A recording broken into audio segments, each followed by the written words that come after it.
Okay, so this problem here is number 59, page 192. Okay, you got two electrons. Okay, so you know we have protons and electrons, right? And electrons very small. They have a mass 1 and mass 2. But look, since it is an electron, we can say both masses must be the same. So we say mass 1 must equal to mass 2 must equal to a single mass for the electron because they're both the same. Okay? Same. Okay? Now, in order to solve this problem here, okay, which you are looking for the mass of an electron, okay, we're going to have to take a formula which is F of G, G, M. Now look, there's two of them, right? So M1 is what? ME. M2 is ME, right? They both have the same mass over distance square. Okay? Now if you realize in this problem, the gravitational force between mass 1 and mass 2 is given to you as 5.54 times 10 to negative 71. Okay, it's given to you. And then the distance between M1 and M2 is also given to you as 1 meter. Okay?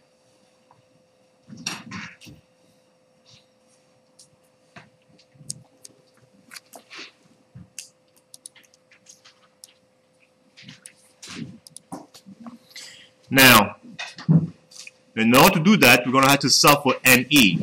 Now, doing a little bit of mathematics there, you're going to have F of G. ME times ME becomes ME to the square over R square. Okay, that's the next step.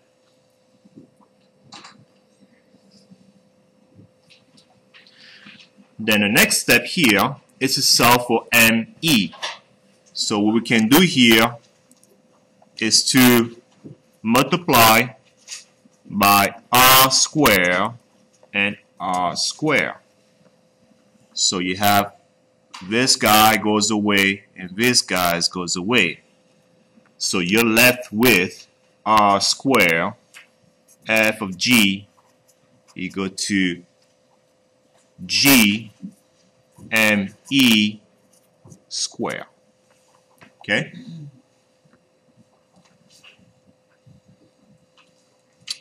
Now, two more steps here. We still have the G there. So we're going to divide both sides by G. Because you want to isolate this by itself. So this also goes away and this goes away. Okay? So let me recapture this up here to the top. So now you're going to have R square F of G over G is equal to ME, but you still have that square.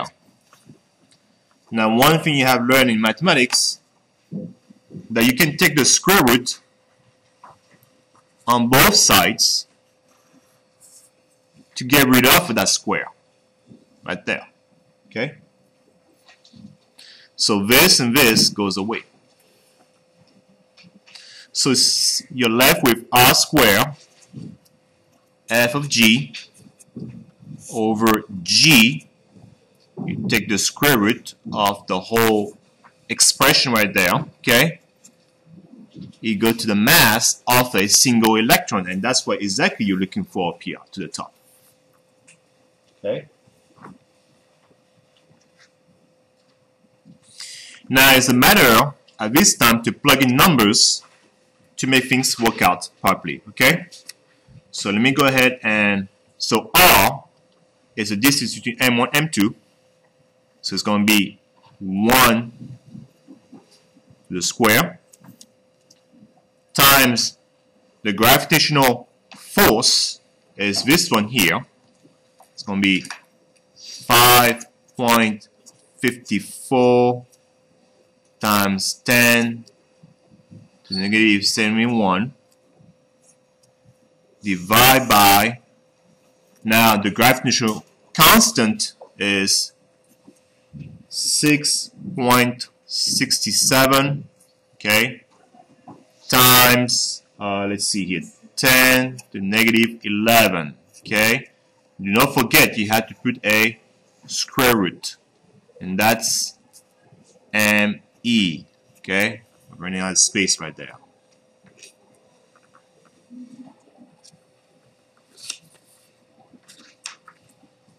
Okay, now in order to do this up here, people, okay, it's a matter of using your calculator properly, okay. So let me go ahead and break it down a bit more for you, okay.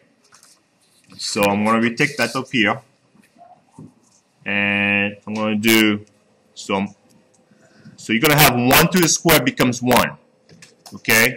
So you're going to have 5.54 times 10 to the negative 71 over 6.67 times 10 to negative 11 and the square root. Okay. But please observe that there's a 1 up here on the front, but you don't need to put the 1. Okay. So to make things simple, you're going to divide 5.54 divided by 6.67. Okay, that makes things a little bit simple to calculate.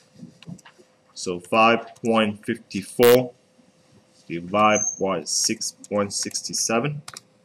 I got 0.83 times. Now same base, you divide, it means you subtract the base, is negative 60, okay, and then you put the square root, and then you take the whole square root right there, okay, so you should obtain a number such as mass of the electron to be about 9.11 times 10 to the negative 31 kilograms, okay. That's all for now.